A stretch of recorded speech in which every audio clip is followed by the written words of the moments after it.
Did you know that Tupac Shakur's music wasn't owned by the estate, just the masters?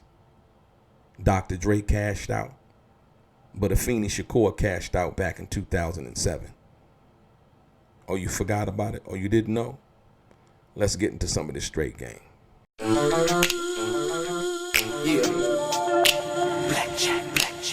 Life is like a game of cards. It's not what you dealt, but how you play it. Yeah, blackjack.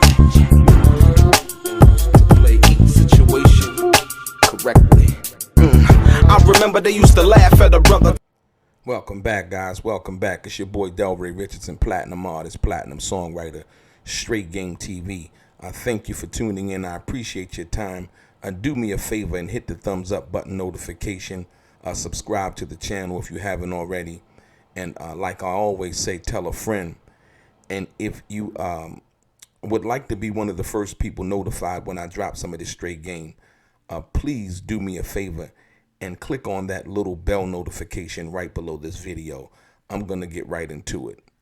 Ladies and gentlemen, I've been asked this question numerous amount of times, and people want to know who controls Tupac's music, what's going on with that, and so on and so forth. And what they always like to bring to my attention is they always mention Tom Wiley's name, right? Tom Wiley was the guy responsible for Tupac initially signing to Interscope and his record deal and the situation dealing with that. But upon Tupac's death, everything basically went back to his mother, Afeni, right? And so I want to, clarify some things and get into the administrative side of the business situation involving Tupac. And a lot of people might be surprised. And might not have been aware of this situation. So in and around 2007, and I feel like at this particular time, and to be perfectly honest with you, that Afeni could have got more money than she did when she did the deal with Evergreen Music Publishing, if you will. And so in 2007, Afeni had felt like, basically what her statement was. Her statement was basically, she said that I believe that after 10 years, I have done as much as I can do on my own to further the creative aspects of Tupac's music. Afeni Shakur, Evergreen plans to work closely with Universal Music Publishing Group and Afeni Shakur to promote and market the catalog. So in 2007, Afeni Shakur basically sold the writer's side, all of the songs that Tupac wrote, the writer's side of the publishing, right? She basically sold that off to Evergreen Music Publishing. And that's a total of 350 songs written by Tupac Shakur. The deal was basically for around what I understood at that particular time. As we've seen recently, Future, like I said, once again, sold his music catalog for like 60 million. Lil Wayne, you got Drake. But I feel like, me personally, Tupac's catalog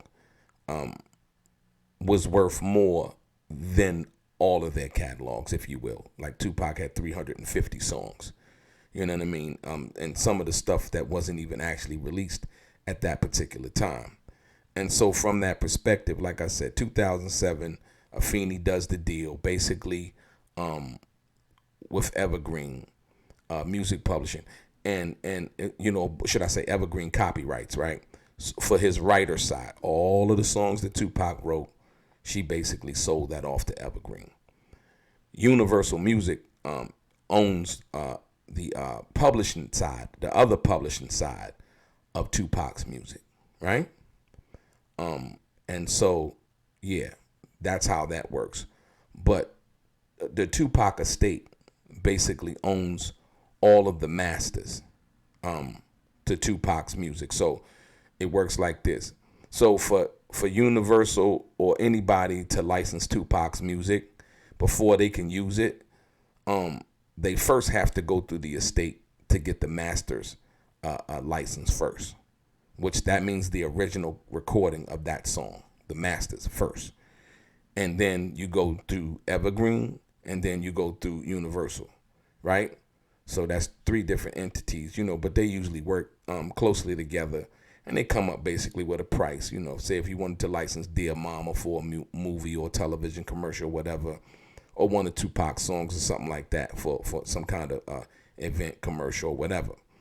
And so, most people don't really understand that and know that, so 2Pac's writer side, all of the songs he wrote, approximately 350 songs, basically is owned by Evergreen Copyrights. And 2Pac's publishing side, which is owned by basically by Universal. And so from that perspective, the thing that's owned and controlled by Afeni and the estate, may she rest in peace, is the master recordings. So, basically, like I said, before you can use any of 2Pac's music, you first have to go through the estate. And like I said, I don't think they sold off all of the publishing, but I think Universal basically administers, right, and owns a portion of 2Pac's publishing. I don't think they own all of it. I think they own a portion of the publishing, because through a publishing deal and an administrative deal. And so most people don't understand that. And so when people, they, Tom Wiley this, Tom Wiley that, you know what I mean? Tom Wiley is just basically a head of the estate. And right now, as we know, I don't know if I haven't heard anything in regards to them settling the lawsuit. Tom Wiley is being sued by 2Pac's sister, Setua Shakur.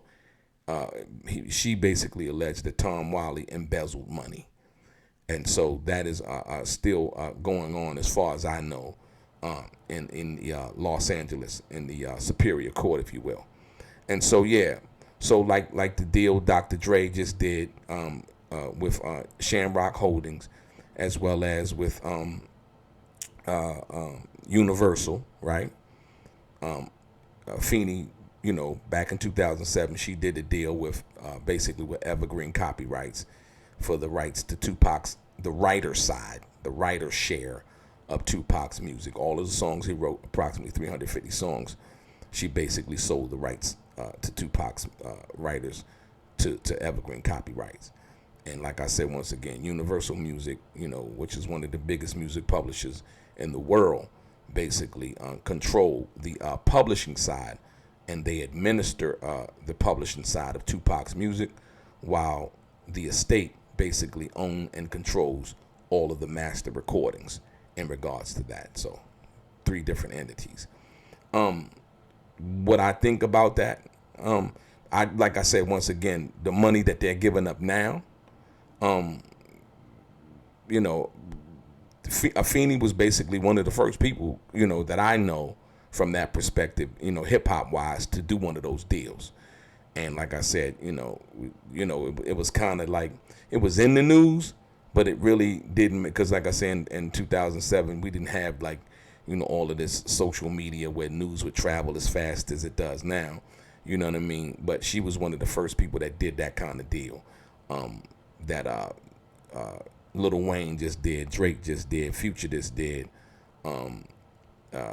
and what was done with basically Taylor Swift's master recordings, other than the stuff that she's writing now. So, and also the Evergreen, they also own like a few other people's music and so on and so forth.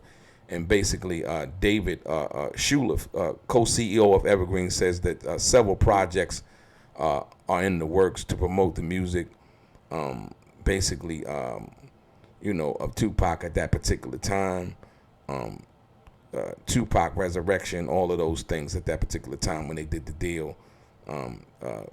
They were talking about doing something in regards to Live to Tell, the script that 2Pac actually wrote, but haven't really, done anything with that as of yet. So you know, that's what happened with 2Pac's music. So people always ask me about that. So that you know now, yeah, Feeney basically sold the writer's share to Evergreen Copyrights. Universal controls the publishing, and basically the estate controls the master recordings. And like I said, you can't use none of that music. You know, Universal can't use none of the publishing or make money off of that. Evergreen, can't get paid off of the lyrics if you don't go see the estate first for the master recordings license. That's the most important part. You know, whoever owns the masters basically is in control, because they have first right of refusal, if you will, when it comes to licensing the music. Yeah, so you know, just kind of, like I said, answering the question, because like a lot of people always ask me, you know, who own this and who control that and so on and so forth. So there you have it right there. That's the get down with 2Pac situation. And yeah, like I said, Dr. Dre, 200 million, 200 plus some million, cashing out basically, you know, kind of like in that same way, basically, Dre, you know, the Chronic and his writers and his publishing, some of his publishing for some of the songs that he's wrote and stuff that he controlled. And yeah, your boy DELRAY, straight game.